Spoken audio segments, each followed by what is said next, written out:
Okay. No?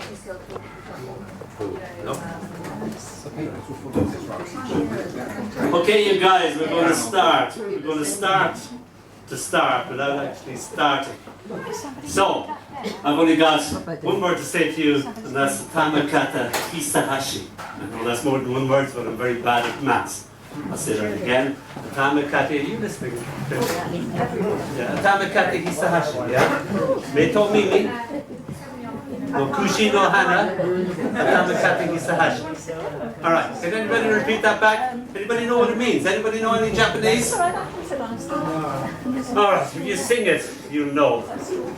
I used to do this with the kids at school. We were doing maths and we were doing codes. And A was 1 and B was 2, etc., etc. and all that.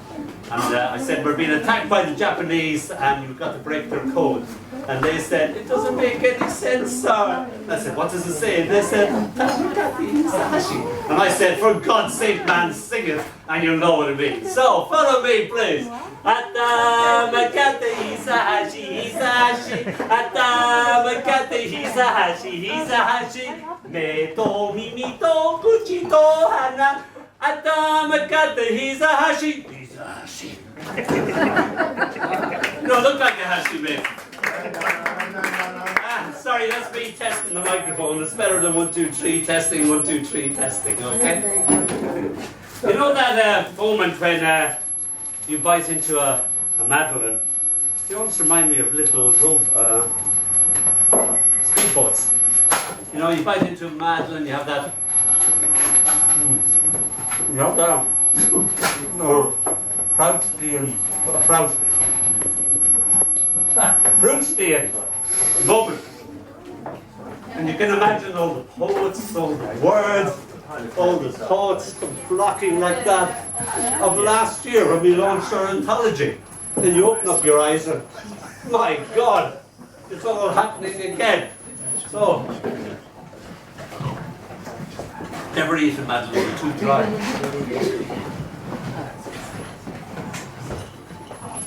I'm going to start the proceedings, just to get us all. People are still buying drinks. You can afford to waste me. Peter, get us up there. We're waiting for you, you know. Right, this is me as a postcard. I'm going to sit right down and write myself a postcard. Yes, yes. I never thought I'd become the Fat Water version of that song.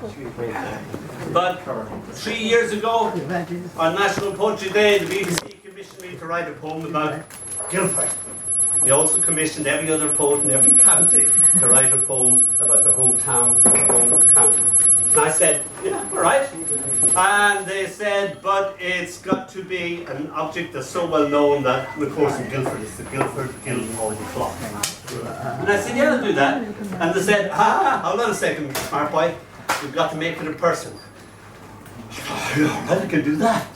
And you've got to give it a personality, and you've got to make it talk. So this is it. I used to go, I'm diabetic, and I used to go to the diabetic gym. Haven't gone for about 6 months, heard of that. And I used to get a lift home by a guy called Bob. Bob talked like that, he's very corporate, man. And he said, Dónall, my friend, how are you? And after training with him, he'd come out and he'd smoke a big cigar and said, oh, that was tough, wasn't it? So I gave Bob the voice of the clock. So this is called, I'm the Guildford Guildhall clock, I am. Oh, I've been knocking out time now since, let's see, 1683. Minutes and decades flow through me, the everlasting skies above me. I'm iconic, I am, dressed in my black and gold. I, if I may be so bold, am Guildford, the pride of Surrey. I watch the high street as it runs down to that young whippersnapper of a statue, the scholar or whatever. The shoppers congregate about the chap. Eat sandwiches and listen to a busk opera. Ha! Only in Guildford. But it's me they look up to.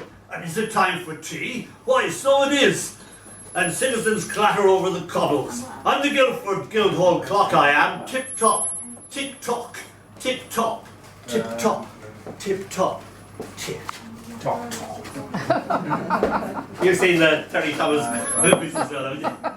All right, thank you very much.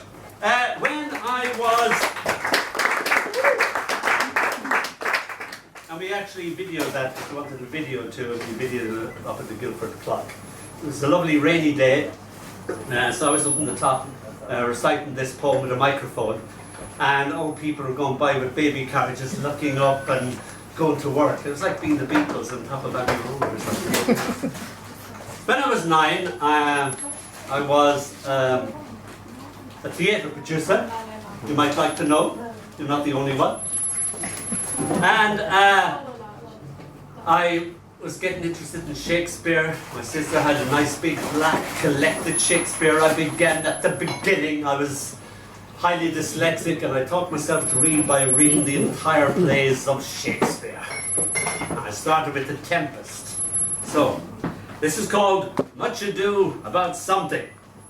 My Prospero, I admit, is yea, badly drawn, and keeps falling off his lollipop stick. My Caliban, on the other hand, is well drawn and forsooth sticks to his stick. I wiggle each character's characteristic, and they come alive. Speak the lines, I pray you, trippingly upon the tongue. Come to me with a thought. I command my paper people, and thoughts I cleave to. They flash into my consciousness. Ariel, my Ariel, fine tool from file that comes from fabled consulate and woodbine packets. Ah, my trusty sprite dangles from a purple thread that is borrowed from my mam's sewing basket. All is well in this, my makeshift Shakespeare theatre, made from Kellogg's cornflakes packets. See the great cock crow under the proscenium. Weetabix boxes construct the wings, rows of nightlights serve as footlights, and so let the mass begin. I hum bits of a Dusty Fidelis, then sing as Prospero and Ariel do their thing.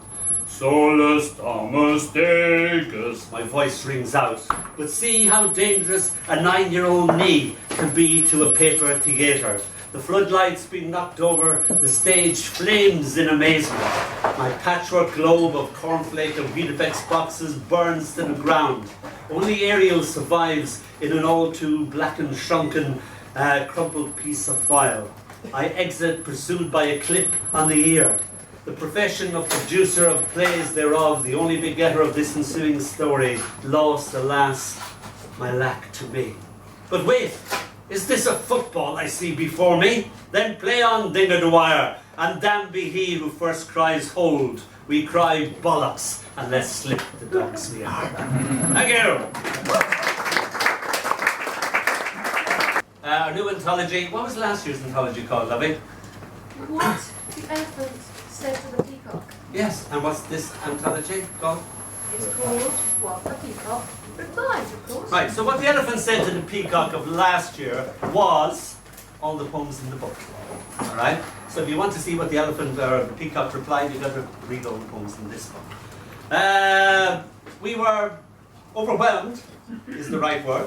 We got entries touching 1,000, and we had to put people, wiggle it all back down to what, 50 was it, 40? Yeah, they're about 50. I think they're just 50. Yes, and then we did It's a going to be manuscript 40, collection though. as well, and people entered that, and we wiggled everything down to about 50, and then we wiggled all the pamphlets down to 5. 4. It was extremely difficult to do this, because you know, you're leaving out good poems, you're leaving out good pamphlets. Oh my God almighty. I tried to commit Harry Carey with a teaspoon, and Jan stopped me. She said, use a coffee spoon. And you know, just exceedingly long time. And of course, I'm too fat for Harry Carey to work, so that was cool. So we sent them off to Anne Saunders, who does the Cheltenham Poetry Festival. And we met her down in Swindon, and she said, I'll do your competition for you. We said, oh, we can't afford the likes of you. She said, nothing. We said, all right, done, that's a great bargain. So Anna did it, and then we went down to the Cheltenham Poetry Festival, and we saw Anna in action. And not only was she judging our poetry competition, Wirral.